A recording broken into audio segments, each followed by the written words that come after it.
Unacademy. Let's crack it. Good afternoon, good evening, everybody.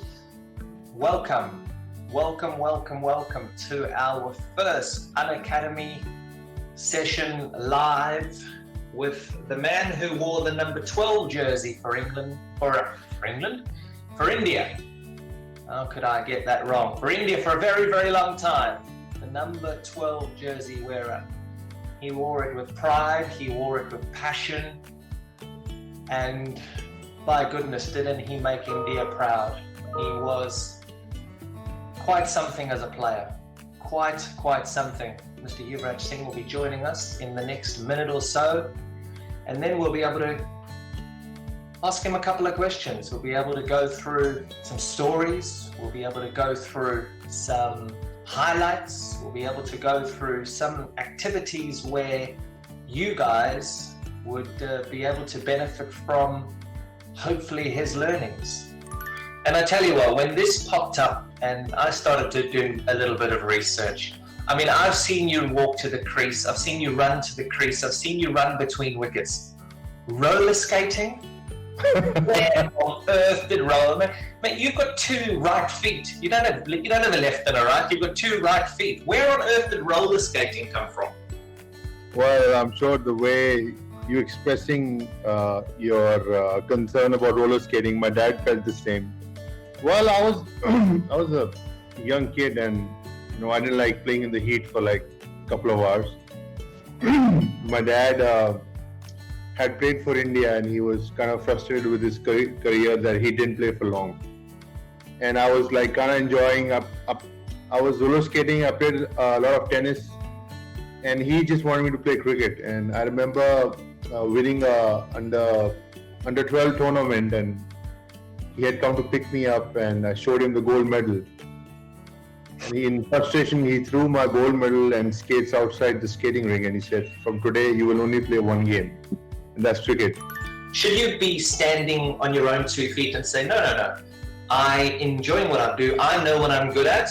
Or do you listen to the advice, try and put it into use? If it works, it works. If it doesn't, it doesn't. See, I feel, KP, those times were a little different. And I think in today's time, with so much of social media awareness, kids are way smarter. And parents have become more smarter as well. More confident, I would say, looking at the new generation. And I think parents need to understand that it's important that kids need to enjoy what they're doing.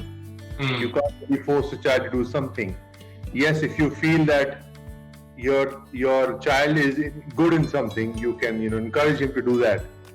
But I think forcing someone to do something is not taken well. But sometimes, like for me, my father pushed me into cricket because I had the talent in it.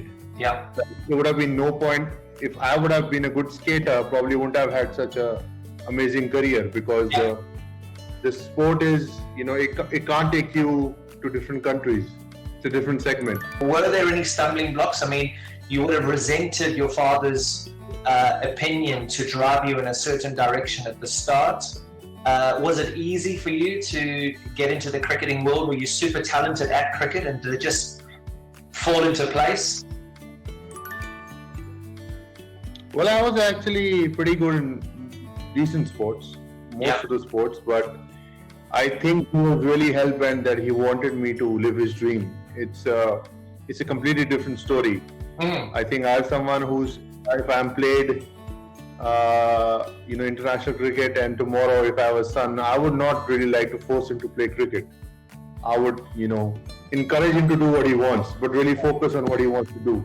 So I think when it comes to choosing a career, it's very important, as I just said, you strike a balance. And the challenges that I've faced, I think, when you get out there and you could start competing with other players, and you have a lot of people who demoralize you, that you're not good enough, or you gotta get better, or you don't work hard enough. So it's almost every time you're out there, nobody's happy with you. You score runs, and the moment you get out, people start saying, you are faulty. So I think you really need to have a strong base of parents and teachers who get the best out of you. Yeah. Bring in positivity and tell you that, failure is just a stepping stone to success. Social media, the game of cricket before social media, the game of cricket now with social media. Is it harder to play for India now because of social media than before social media? I think it's tougher to face the criticism now than then.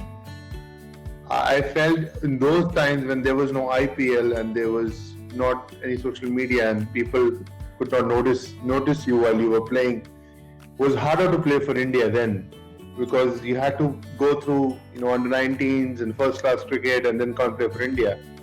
Nowadays, if a kid does well in IPL, he gets seen everywhere. Yeah. Everybody's like, let's pick him and he's the next guy, rather than him not performing in domestic cricket. So I think it's easier to play, but it's more difficult to sustain then and now as well.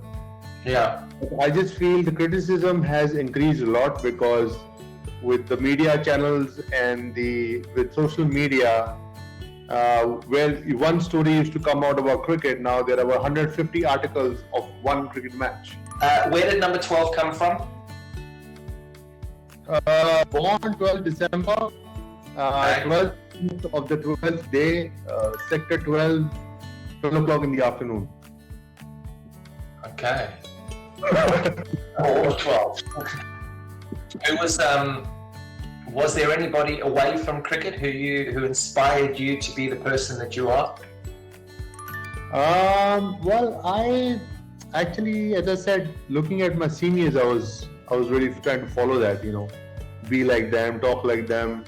I mean, I couldn't, but it was just like something that I could focus on. I spoke a lot about life with Sachin Tendulkar.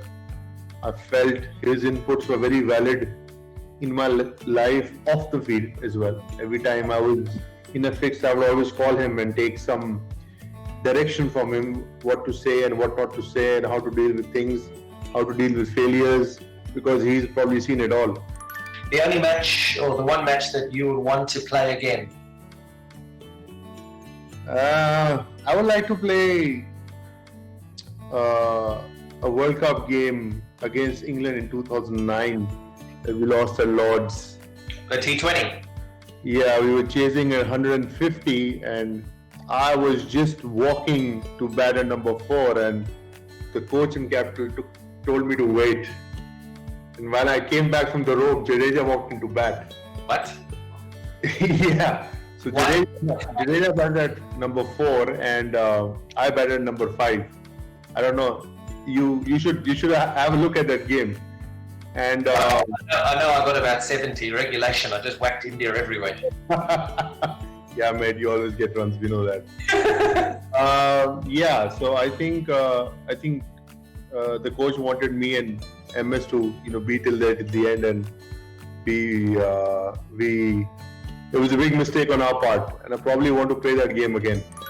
Your mantra, what do you believe in? We've talked about the hard work, we've talked about leadership, we've talked about you being in the depths of despair. A couple of minutes ago, we talked about how your life is now about saving other people's lives and also coaching. Your mantra? I think my mantra is never to give up. No matter what happens in life, you just can't give up, because if you give up, that's what others want you to do. And you just don't give up no matter what happens. That's my mantra, as simple as that.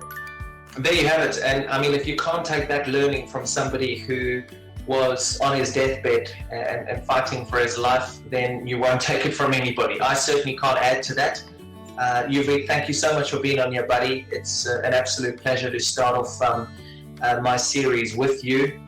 To everybody watching, thank you for giving us your time. Please stay safe, be well, and get fit. Let's get fit, let's get healthy, and let's live a happy life. Everything will come back to normal soon.